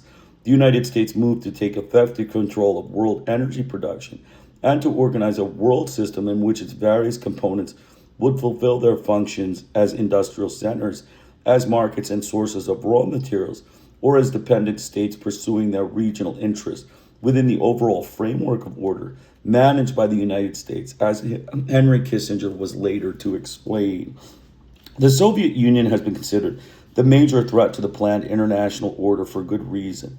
In part, this follows from its very existence as a great power controlling an imperial system that could not be incorporated within the grand area, in part from its occasional efforts to expand the domains of its power, as in Afghanistan, and the alleged threat of invasion of Western Europe, if not the world conquest, the prospect regularly discounted by a more serious analysts in public and in internal documents. But it is necessary to understand how broadly the concept of defense is construed if we wish to evaluate the assessment of Soviet crimes. Thus, the Soviet Union is a threat to world order if it supports people opposing U.S. designs, for example, the South Vietnamese engaging in internal aggression against their selfless American defenders, as explained by the Kennedy liberals, or Nicaraguans illegitimately combating the depredations of the U.S.-run democratic resistance. Such actions prove that the Soviet leaders are not serious about detente and cannot be trusted, statesmen and commentators soberly observe. Thus, Nicaragua will be a prime place to test the sanguine forecast that Gorbachev is now turning down in the heat, down the heat in the third world. The Washington Post editors explained, placing the onus for the U.S. attack against Nicaragua on the Russians while warning of the threats of this Soviet outpost to overwhelm and terrorize its neighbors. The United States will have won the Cold War from this point of view when it is free to exercise its will in the rest of the world without Soviet interference. Though containing the Soviet Union, quote unquote, has been the dominant theme of U.S. foreign policy only since the United States became a truly global power after World War II, the Soviet Union has been considered an intolerable threat to order since the Bolshevik Revolution. Accordingly, it has been the main enemy of the independent media. In 1920, Walter Lippmann and Charles Murs produced a critical study of New York Times coverage of Bolshevik Revolution, describing it as nothing short of disaster from the point of view of professional journalism. Editorial policy, deeply hostile, profoundly and crassly influenced their news columns. For subjective reasons, the Times staff accepted and believed most of what they were told by the U.S. government and the agents and adherents of the old regime. They dismissed Soviet peace offers as merely a tactic to enable the Bolsheviks to concentrate their energies for a new drive toward worldwide revolution and the imminent Red invasion of Europe. The Bolsheviks, Lippmann and Murs wrote, were portrayed as simultaneously both cadaver and worldwide menace, and the Red Peril appeared at every turn to obstruct the restoration of peace in Eastern Europe and Asia and to frustrate the resumption of economic life. When President Wilson called for intervention, the New York Times responded by urging that we drive the Bolsheviks out of Petrograd and Moscow. Change a few names and dates, and we have a rather fair appraisal of the treatment of Indochina yesterday and Central America today by the national media. Similar assumptions about the Soviet Union are reiterated by contemporary diplomatic historians who regard the development of an alternative social model as in itself an intolerable form of intervention in the affairs of others, against which the West has been fully entitled to defend itself by forceful action and retaliations, including the defense of the West by military intervention in the Soviet Union after the Bolshevik Revolution. Under these assumptions, widely held and respected, aggression easily becomes self-defense. Returning to post-World War II policy and ideology, it is, of course, unnecessary to contrive reasons to oppose the brutality of the Soviet leaders in dominating their internal empire and their dependencies, while cheerfully assisting such contemporary monsters as the Ethiopian military junta or the neo-Nazi generals in Argentina. But an honest review will show that the primary enemies have been the indigenous populations within the grand area who fall prey to the wrong ideas. It then becomes necessary to overcome these deviations by economic, ideologic, or military warfare, or by terror and subversion. The domestic population must be rallied to the cause in defense against quote-unquote communism. These are the basic elements of containment in practice abroad and of its domestic counterpart within. With regard to the Soviet Union, the concept has had two variants over the years. The Dubs were reconciled to a form of containment in which the Soviets Union would dominate roughly the areas occupied by the Red Army in the war against Hitler. The Hawks have much broader aspirations as expressed in the rollback strategy outlined in NSC 68 of April 1950, shortly before the Korean War. This crucial document, made public in 1975, interpreted containment as intended to foster the seeds of destruction within the Soviet system and make it impossible to negotiate a settlement with the Soviet Union or successor state or states. In the early post-war years, the United States supported armies established by Hitler in the Ukraine and Eastern Europe with the assistance of such figures as Reinhard Gehlen, who headed Nazi military intelligence on the Eastern Front and was placed in charge of the espionage service of West Germany under close CIA supervision, assigned the task of developing a quote-unquote secret army of thousands of SS men to assist the forces fighting within the Soviet Union. So remote are these facts from conventional understanding that a highly knowledgeable foreign affairs specialist in the liberal Boston Globe could condemn tacit U.S. support for the Khmer Rouge by offering the following analogy as the ultimate absurdity. Quote, "It is as if the United States had winked at the presence of Nazi guerrilla movement to harass the Soviets in 1945, exactly what the United States was doing in the early 1950s, and not just winking. It is also considered entirely natural that the Soviet Union should be surrounded by hostile powers, facing with equanimity major NATO bases with missiles on alert status, such as Turkey, while if Nicaragua obtains jet planes to defend its airspace against regular U.S. penetration, this is considered by Doves and Hawks alike to warrant U.S. military action to protect ourselves from this grave threat to our security in accordance with the doctrine of quote-unquote containment. Establishment of grand area principles abroad and necessary illusions at home does not imply simply await the hidden hand of the market. Liberal internationalism must be supplemented by the periodic resort to forceful intervention.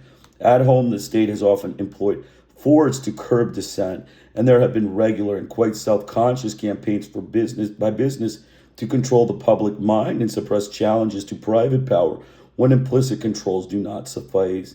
The ideology of anti-communism has served this purpose until World War I, with intermittent exceptions. In earlier years, the United States was defending itself from other evil forces, the Huns, the British, the Spanish, the Mexicans, the Canadian Papists, and the merciless Indian savages of the Declaration of Independence.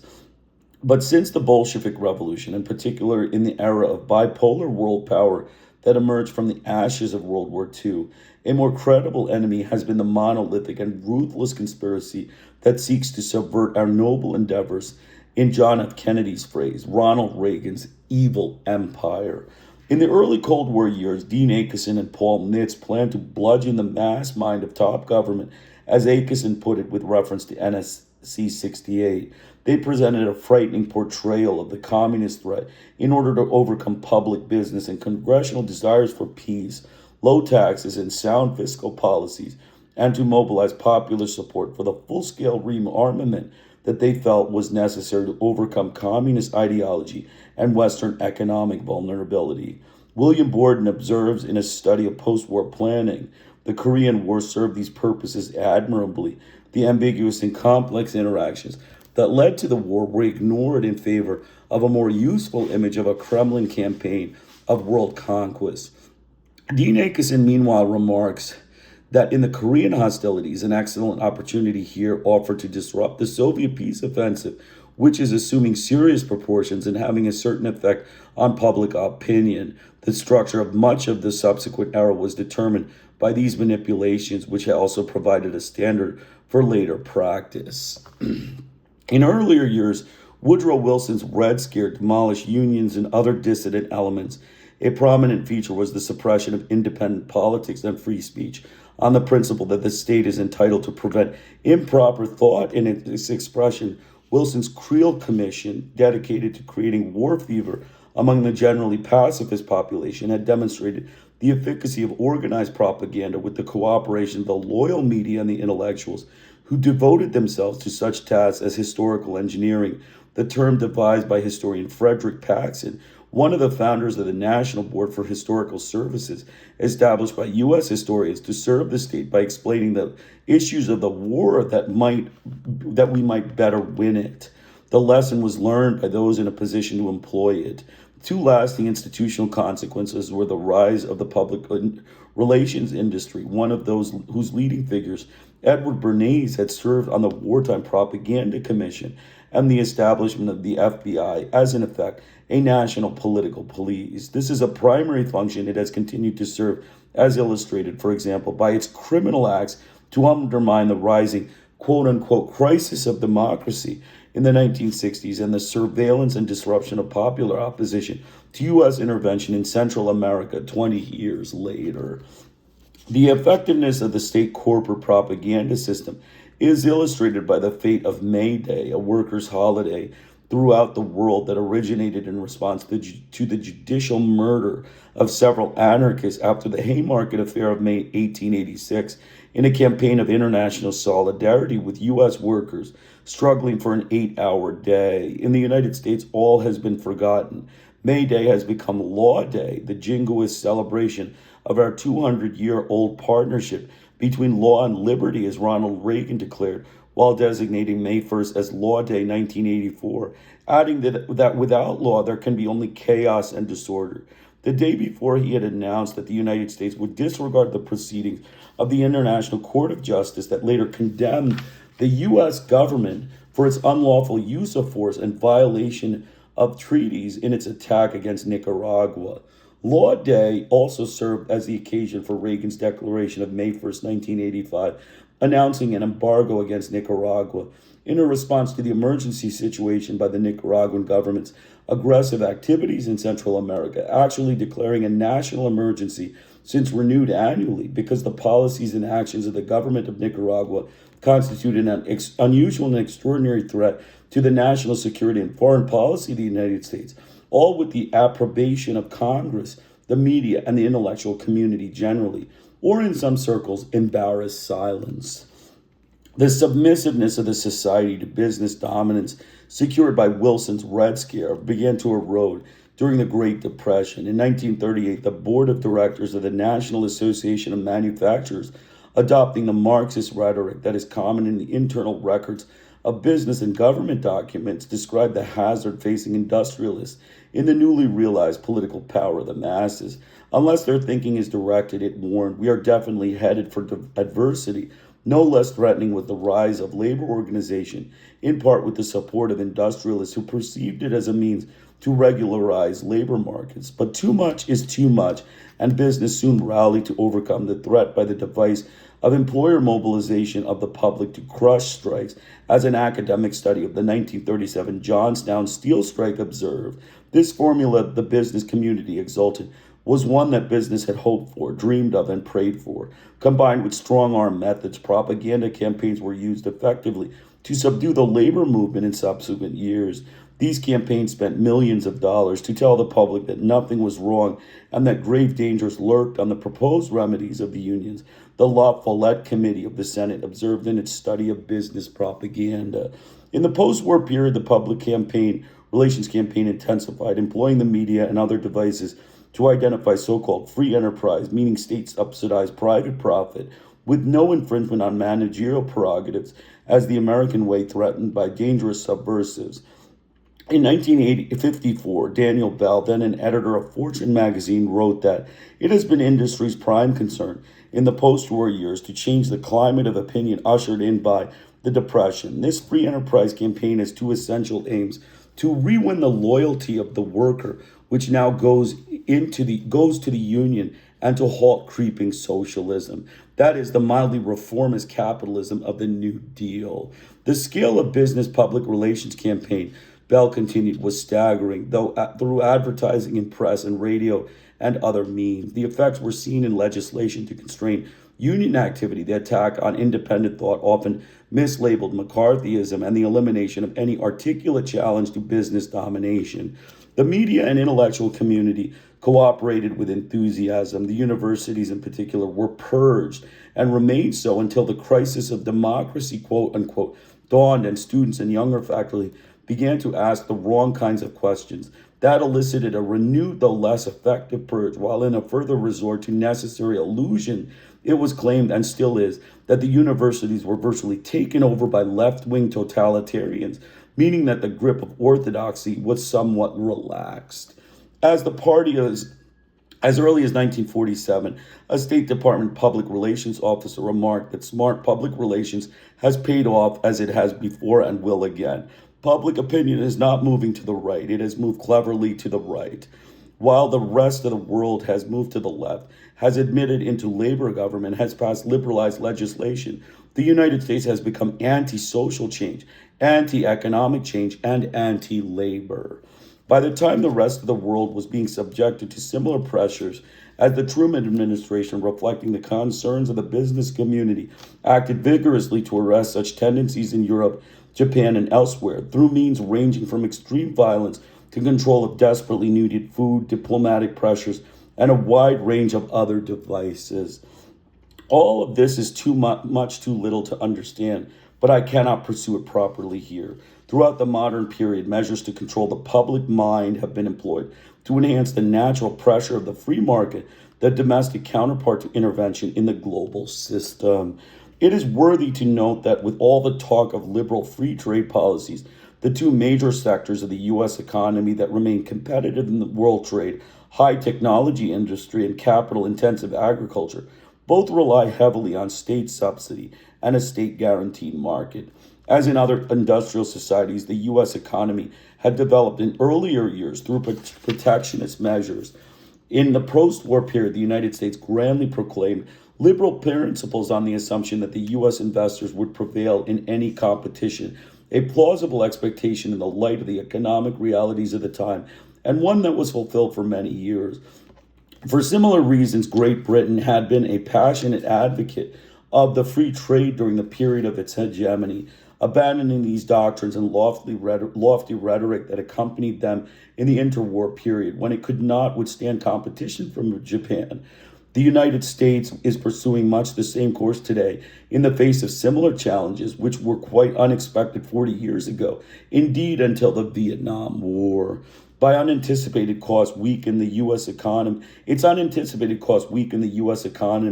while strengthening its industrial rivals who enriched themselves through their participation in the destruction of Indochina. South Korea owes its own economic takeoff to these opportunities, which also provided an important stimulus to the Japanese economy just as the Korean War launched Japan's economic recovery and made a major contribution to Europe's.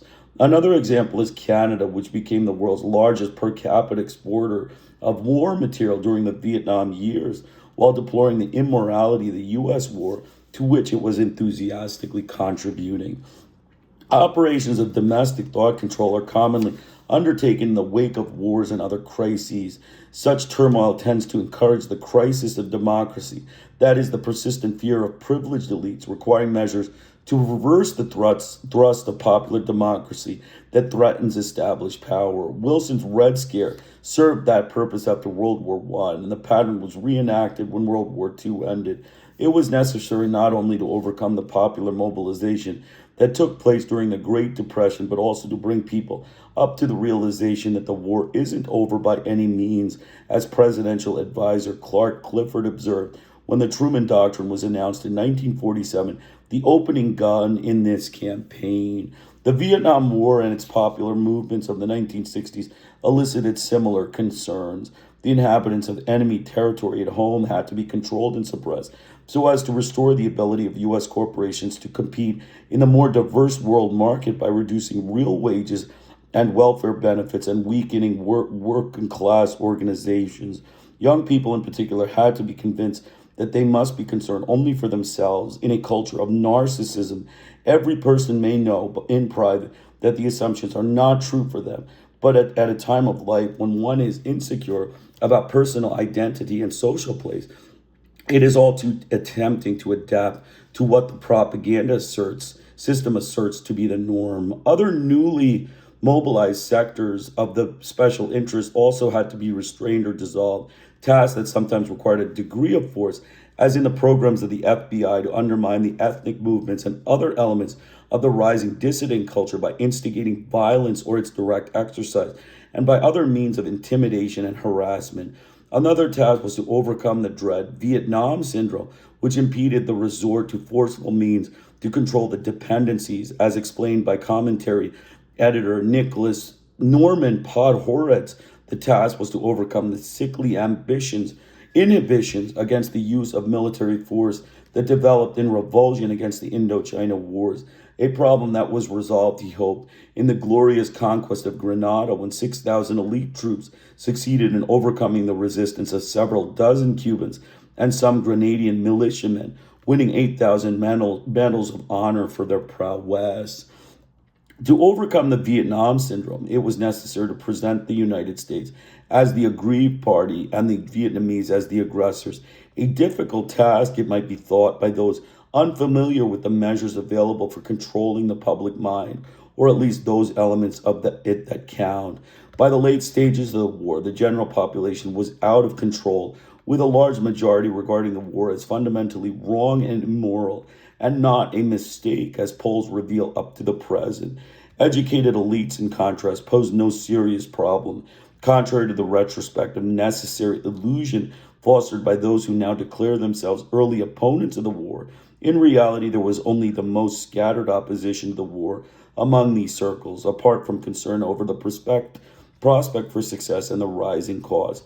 Even the harshest critics of the war within the mainstream rarely went beyond agonizing over the good intentions gone awry, reaching even that level of dissent well after corporate America had determined that the enterprise was proving too costly and should be liquidated, a fact that I have documented elsewhere. The mechanisms by which a more satisfactory version of history was established have also been reviewed elsewhere, but a few words are in order as to their remarkable success. By 1977, President Carter was able to explain in a news conference that Americans have no need to apologize or to castigate ourselves or to assume the status of culpability, and we do not owe a debt because our intentions were to defend the freedom of the South Vietnamese by destroying their country and massacring the population, and because, quote, the destruction was mutual, a pronouncement that, to my knowledge, passed without comment, apparently being considered quite reasonable. Such balanced judgments are, incidentally, not limited to soulful advocates of human rights. They are produced regularly, evoking no comment. To take a recent case, after the U.S. warship Vincennes shot down an Iranian civilian airliner over Iranian territorial waters, the Boston Globe ran a column by political scientist Jerry Hu of Duke University and the Brookings Institute, in which he explained, if the disaster in the downing of the Iranian airliner leads this country to move away from its obsession with symbolic nuclear arms control and to concentrate on the problems of warfighting, command and control of the military, and limitations on conventional weapons, certainly including the feat, then 290 people will not have died in vain. An assessment that differs slightly from the media barrage after the downing of KAL-007. A few months later, the Vincennes turned to its home port to a boisterous flag-waving welcome, complete with balloons and a Navy band playing upbeat songs, while the ship's loudspeaker blared the theme that the movie Chariots of Fire and nearby Navy ships saluted with gunfire. Navy officials did not want the ship to sneak into port, a public affairs officer said. So much for the 290 Iranians dead. A New York Times editorial obliquely took exception to President Carter's interesting moral judgment. Under the heading, The Indochina Debt That Lingers, quote unquote, the editors observed that no debate over who owes whom how much can be allowed to obscure the worst horrors of our involvement in Southeast Asia, referring to the horrors experienced by many of those in flight from the communist monsters. At the time, a small fraction of the many hundreds of thousands fleeing their homes in Asia, including over 100,000 boat people from the Philippines in 1977, and thousands fleeing U.S.-backed terror in Timor, not to speak the tens of thousands more escaping the U.S.-backed terror states of Latin America, none of whom merited such concern or even more than cursory notice in the news columns. If that, other horrors in the wreckage of Indochina are unmentioned and surely impose no lingering debts. A few years later, concerns mounted that the debt to the Indochinese is becoming a fiscal drain, in the words of a Times headline, referring to the, quote, moral debt incurred through our involvement on the losing side in Indochina. By the same logic, had the Russians won the war in Afghanistan, they would owe no debt at all. But now our debt is fully paid, a State Department official explained. We had settled the moral account by taking the Vietnamese refugees fleeing the lands we ravaged, one of the largest, most dramatic humanitarian efforts in history, quote unquote, according to Roger Winter, director of the U.S. Committee for Refugees. But despite the pride, Times diplomatic correspondent Bernard Wertzman continues, some voices in the Reagan administration and in Congress are once again asking whether the war debt has now been paid. It is beyond imagining in responsible circles that we might have some culpability for mass slaughter and destruction, or owe some debt to the millions of maimed and orphaned, or to the peasants who still die from exploding ordnance left from the U.S. assault, while the Pentagon, when asked whether there is any way to remove the hundreds of thousands of anti-personnel bomblets that kill children today in such areas as the Plain of Jars in Laos, comments helpfully that, quote, people should not live in those areas. They know the problem.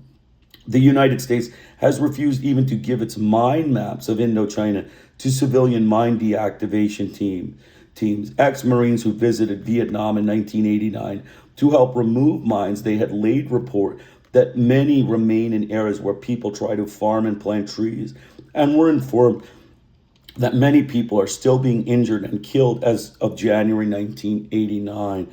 None of this merits comment or concern. The situation is, of course, different when we turn to Afghanistan, where, incidentally, the Soviet-installed regime has released its mine maps. In this case, headlines read, Soviets leave deadly legacy for Afghans. Mines put Afghans in peril on return. U.S. rebukes Soviets on Afghan mine clearing. U.S. to help train refugees to destroy Afghan mines. Mines left by departing Soviets are maiming Afghans, and so on. The difference is that these are Soviet mines, so it is only natural for the United States to call for an international effort to provide the refugees, quote unquote, with training and equipment to destroy or dismantle them, and to denounce the Russians for their lack of cooperation in this worthy endeavor. The Soviets will not acknowledge the problem they have created or help solve it. Assistant Secretary of State Richard Williamson observed sadly, "We are disappointed the press responds with the usual selective humanitarian zeal. The media are not satisfied with mutual destruction that effaces all responsibility for major American war crimes. Rather, the burden of guilt must be shifted to the victims." Under the heading Vietnam, trying to be nicer still has a long way to go. Times Asia correspondent Barbara Crosset quotes Charles Prince of Human Rights Advocates International, who said that it's about time the Vietnamese demonstrated some goodwill. Prince was referring to negotiations about the Amerasian children who constitute a tiny fraction of the victims of U.S. aggression in Indochina. Crosset added that the Vietnamese have also not been sufficiently forthcoming on the matter of remains of American soldiers, though the behavior may be improving. There has been progress, albeit slow, on the missing Americans, but the Vietnamese have not yet paid their debt to us, so humanitarian concerns left by the war remain unsolved. Returning to the same matter, Crosset explained that the Vietnamese do not comprehend their irrelevance to Americans apart from the moral issues that are still outstanding, specifically Vietnamese recalcitrance on the issue of American servicemen missing since the end of the war. Dismissing Vietnamese laments about U.S. unwillingness to improve relations, Crosset quotes an Asian official who said that if Hanoi's leaders are serious about building their country, the Vietnamese will have to deal fairly with the United States. She also quotes a Pentagon statement expressing the hope that Hanoi will take action to resolve the long-standing humanitarian issue of the remains of U.S. servicemen shot down over North Vietnam by the evil communists. The only humanitarian issue that comes to mind, apparently, when we consider the legacy of a war that left millions dead and wounded in Indochina and 3 countries in utter ruins. Another report deplores Vietnamese refusal to cooperate in key humanitarian areas, quoting liberal congressmen on Hanoi's horrible and cruel behavior and Hanoi's responsibility for lack of progress on humanitarian issues, namely the matter of U.S. servicemen still missing from the Vietnam War. Hanoi's recalcitrance, the congressman wrote, brought back the bitter memories that Vietnam can still evoke among the suffering Americans. The nature of the concern to resolve the long-standing humanitarian issue of the American servicemen missing in action is illuminated by some statistics cited by historian and Vietnam veteran Terry Anderson. The French still have 20,000 MIAs from their war in Indochina, and the Vietnamese list over 200,000.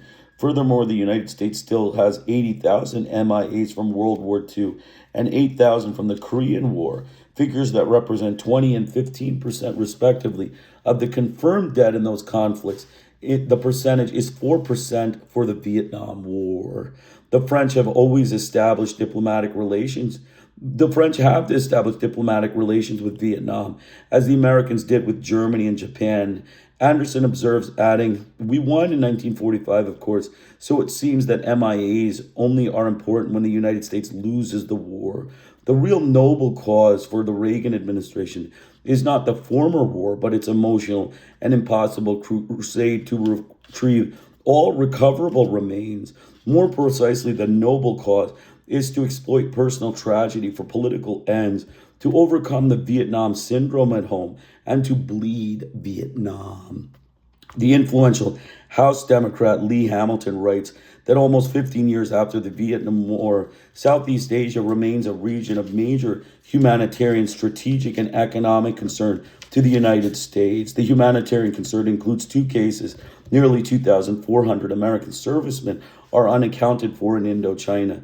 More than 1 million Cambodians died under Pol Pot's ruthless Khmer Rouge regime. The far greater numbers of Indochinese who died under Washington's ruthless attack and who still do die fall below the threshold. We should, Hamilton continues, reassess our relations with Vietnam and seek a new relationship, though not abandoning our humanitarian concerns. This may be an opportune time for policies that mix continued pressure with rewards for progress on missing U.S. servicemen and diplomatic concessions in Cambodia. At the left liberal end of the spectrum, in the Journal of the Center for International Policy, a project of the Fund for Peace. A senior associate of the Carnegie Foundation for International Peace calls for reconciliation with Vietnam, urging that we put aside the agony of the Vietnam experience and the injuries of the past and overcome the hatred, anger, and frustration caused us by the Vietnamese, though we must not forget the humanitarian issues left over from the war. The MIAs, those qualified to emigrate to the United States, and the remaining inmates of re-education camps. So profound are the humanitarian impulses that guide this deeply moral society that even the right-wing Senator John McCain is now calling for diplomatic relations with Vietnam. He says that he holds no hatred for the Vietnamese, though he is a former Navy pilot who spent 5.5 years as an unwilling guest in the Hanoi Hilton. Editor David Greenway of the Boston Globe comments, adding that if McCain can put aside his bitterness, so can we all. Gateway knows Vietnam well, having compiled an outstanding record as a war correspondent there, but in the prevailing moral climate, the educated community he addresses would not find it odd to urge we overcome our natural bitterness against the Vietnamese for what they did to us. In history, Francis Jennings observes, the man in the ruffled shirt and gold-laced waistcoat somehow levitates above the blood he has ordered to be spilled by dirty-handed underlings.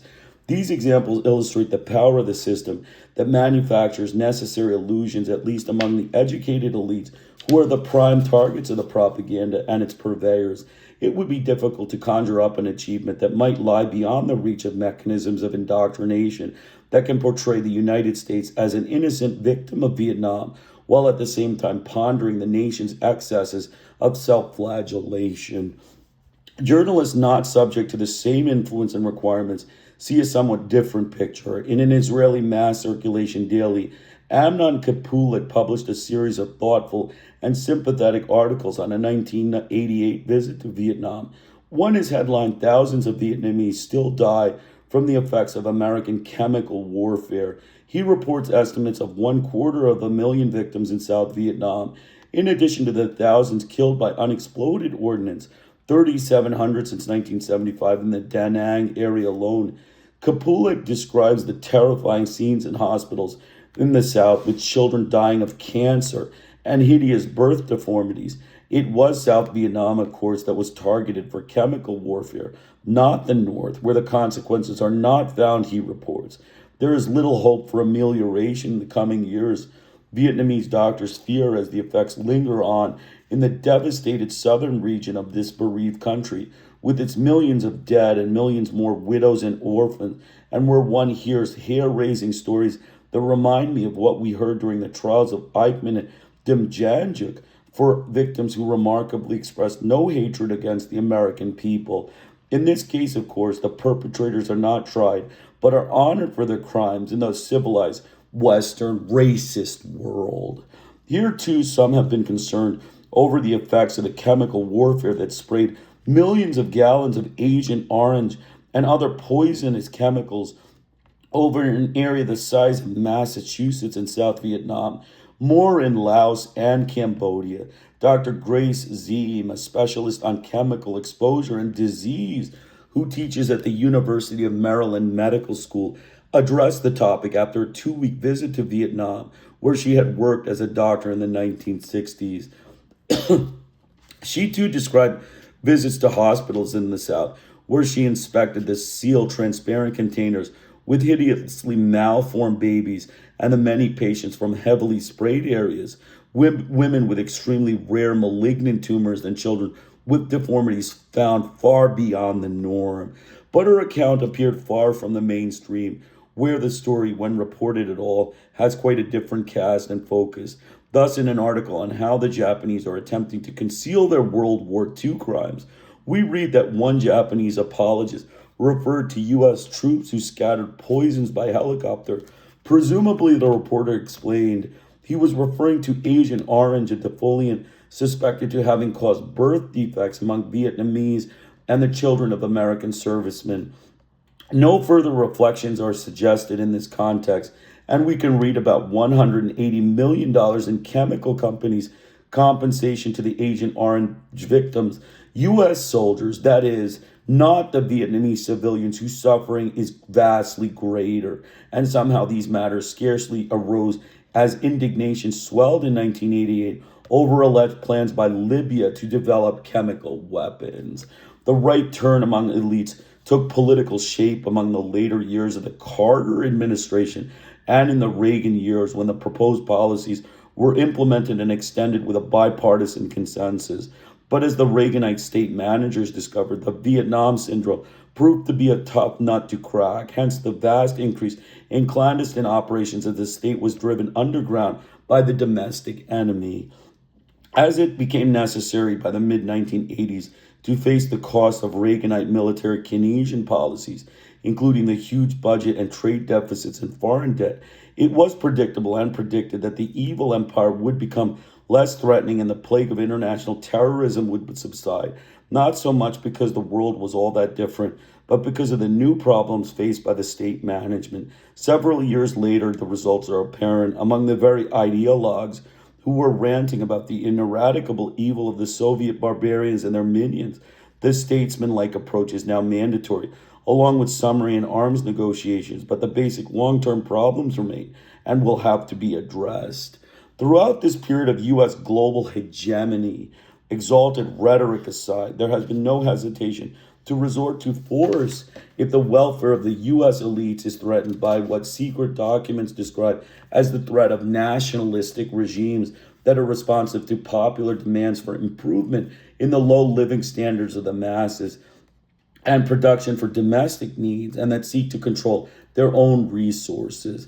To counter such threats, high-level planning documents explain the United States must encourage a political and economic climate conducive to private investment of both foreign and domestic capital, including the opportunity to earn, and in the case of foreign capital, to repatriate a reasonable return.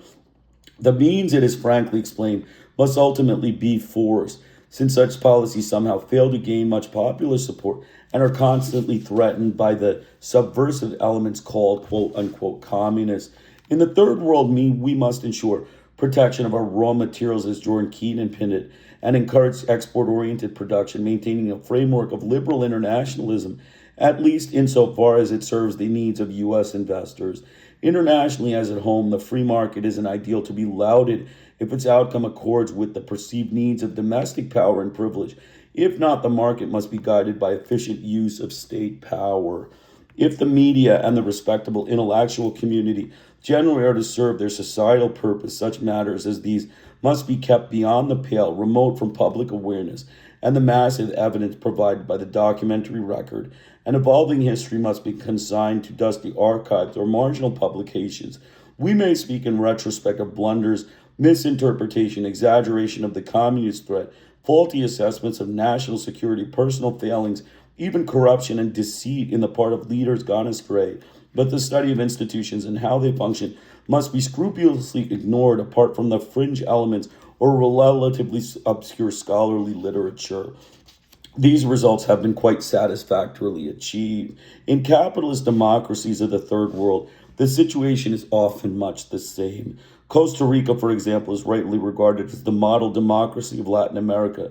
The press is firmly in the hands of the ultra-right, so there need be no concern over freedom of the press in Costa Rica, and none is expressed. In this case, the result was achieved not by force, but rather by the free market assisted by legal measures to control communists, and it appears by an influx of North American capital in the 1960s. Where such elements have not sufficed to enforce the approved version of democracy and freedom of the press, others are readily available and are apparently considered right and proper so long as they succeed. El Salvador in the past decade provides a dramatic illustration. In the 1970s, there was a proliferation of popular organizations, many sponsored by the church, including peasant associations, self-help group unions, and so on. The reaction was a violent outburst of state terror organized by the United States with bipartisan backing and general media support as well. Any residual qualms dissolved after demonstrating elections, quote unquote, had been conducted for the benefit of the home front, while the Reagan administration ordered a reduction in the more visible atrocities when the population was judged to be sufficiently traumatized, and it was feared that reports of torture, murder, mutilation, and disappearances might endanger funding and support for the lower levels of state terror still deemed necessary. There had been an independent press in El Salvador, two small newspapers, La Crónica de Pueblo and El Independent. Both were destroyed in 1980 to 1981 by the security forces. After a series of bombings, an editor of La Crónica and a photographer were taken from San Salvador coffee shop and hacked to pieces with machetes. The offices were raided, bombed, and burned down by death squads, and the publisher fled to the United States. The publisher of El Independent, Jorge Pinto, fled to Mexico when his paper's premises were attacked and equipment smashed by troops. Concern over these matters was so high in the United States that there was not one word in the New York Times news columns and not one editorial comment on the destruction of the journals, and no word in the years since, though the Pinto was permitted a statement on the opinion page in which he condemned the Duarte junta for having succeeded in extinguishing the expansion of any dissident opinion and expressed his belief that the so-called death squads are nothing more nor less than the military itself, a conclusion endorsed by the church and the international human rights monitors. In the year before the final destruction of El Independent, the offices were bombed twice. An office boy was killed when the plant was machine gunned. Pinto's car was sprayed with machine gun fire. There were two other attempts on his life. And army troops and tanks and armored trucks arrived at his offices to search for him 2 days before the paper was finally destroyed. These events received no mention. Shortly before it was finally destroyed, there had been 4 bombings of La Crónica in 6 months. One of these, the last, received 40 words in the New York Times. It is not that the U.S. media are unconcerned with the freedom of the press in Central America, contrasting sharply with the silence over the 2 Salvadoran newspapers in the case of the opposition journal La Prensa in Nicaragua. Media critic Francisco Goldman counted 263 references to its tribulations in the New York Times in 4 years. The distinguishing criteria is not obscure. The Salvadoran newspapers were independent voices stilled by the murderous violence of U.S. clients. La Prensa is an agency of the U.S. campaign to overthrow the government of Nicaragua, therefore a worthy victim whose harassment calls forth anguish and outrage. We return to further evidence that this is indeed the operative criteria. Several months before his paper was destroyed, Dr. Jorge Napoleon Gonzalez, a publisher of La Crónica, visited New York to plead for international pressure to deter terrorists from destroying his paper. He cited right-wing threats and what his paper calls government repression, the Times noted judiciously. He reported that he had received threats from a death squad that undoubtedly enjoys the support of the military, that 2 bombs had been found in his house, that paper offices were machine gunned and set afire, and his home surrounded by soldiers. These problems began, he said, when his paper began to demand reforms in land holdings, angering the dominant classes. No international pressure developed, and the security forces completed their work. In the same years, the church radio station in El Salvador was repeatedly bombed, and the troops occupied the archdiocese building, destroying the radio station and ransacking the newspaper offices. Again, this elicited no media reaction. These matters did not raise the enthusiastic reporting of El Salvador's free election in 1982 and 1984, quote-unquote free election. Later, we were regularly informed by Times Central America correspondent James Lemoyne that the country enjoyed greater freedom than enemy Nicaragua, where nothing remotely comparable to the Salvadoran atrocities had taken place. And opposition leaders and media are funded by the U.S. government and openly support its attack against Nicaraguan complaints of harassment, but not terror and assassination. Nor would the Times Central America correspondents report that leading church figures who fled from El Salvador, including a close associate of the assassinated Archbishop Romero, well-known Salvadoran writers and others who are by no stretch of the imagination political activists and who are well-known to Times correspondents, cannot return to the death squad democracy they praise to and protect for fear of assassination. Times editors calls upon the Reagan administration to use the pressure on behalf of the peace and pluralism in Nicaragua, where the government has a dreadful record of harassing those who dare to exercise free speech, and where there had never been a free contested election. No such structures apply to El Salvador.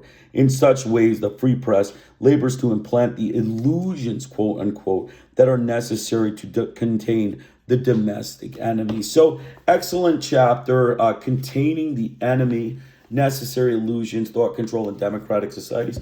Just a few comments. So, it is a totalitarian media. The U.S. media is a totalitarian media, similar to the Stalinist media of, Stalin, of Russia, and the Nazi media of Hitler. This is the kind of media, it is a complete fascist media of, capitalist elite wants and, hiding terror, hiding murder, hiding genocide. We talked about the Agent Orange, the hundreds of, tons of Agent Orange dropped at, what U.S. Congress gave to, the military to drop Agent Orange, which causes birth defects, malignant tumors, all sorts of, different malformation in fetuses. Like I said, America is a terrorist state, and the United States Congress are white terrorists. That is my statement, and that is what I said. In addition, the Carter administration, human rights was human slaughter in El Salvador, the standard stuff we know about Carter and El Salvador. And finally, the murder in El Salvador, the murder of El Salvador, machine gun government of the United States, machine gun El Independento, the only, independent paper in El Salvador, despite the cries, the desperate cries of Napoleon Gonzalez, who was the publisher of La Cronica. He desperately cried to the United States to stop the terrorists from destroying his paper. He was machine gunned and murdered by the machine gun governed butchers of the United States of America. And so that's it. I'm 2 hours, 5 minutes. I will be back tomorrow with the next 1 to 2 chapters. We'll see how we can do. I'm going to just give my closing remarks. Again, the book download will be in the description section of the video, so please download the book. The Google link will be in the description of the video. Please download the PDF and read it. I recommend you read his books. They're very informative, and especially with thought control and the authoritarian media, you really need to get an idea of what's going on here. So Jimmy Carter, the white racist American butcher, is a major source of the American deceitful propaganda against people of multiple third world countries. This is seen in El Salvador, where this human rights butcher sliced Hispanic infants to pieces and placed them into body bags to be dumped into the river by the Salvadoran colonial fascist dictatorship of the U.S. Additionally, nursing infants were thrown into the air by the Salvadoran troops and used for target practice, murdering hundreds and thousands of infants and children.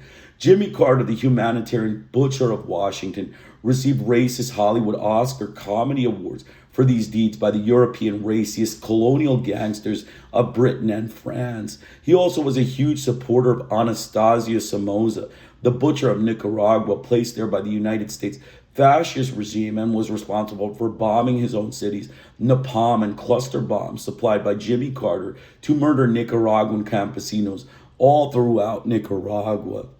He was also a huge responsible party in Guatemala, where similar atrocities of mass murder by the colonial government of the United States committed crime after crime against the peasants, including murder, amputation, spinal cord snapping, etc. The U.S. press, including Times and Washington Post, Time Magazine, New York Times, and Washington Post, took Carter's official statements at face value without fact check, and was deliberately lied for the sake of the American prestige of this mass murder of third world peoples. He provided General Suharto of Indonesia with millions of dollars in military aid, and he denied aid to Laos, Vietnam, and Cambodia of the starvation land as a result of the U.S. sadistic bestial butchers who genocided the lands of Laos, Cambodia, and Vietnam.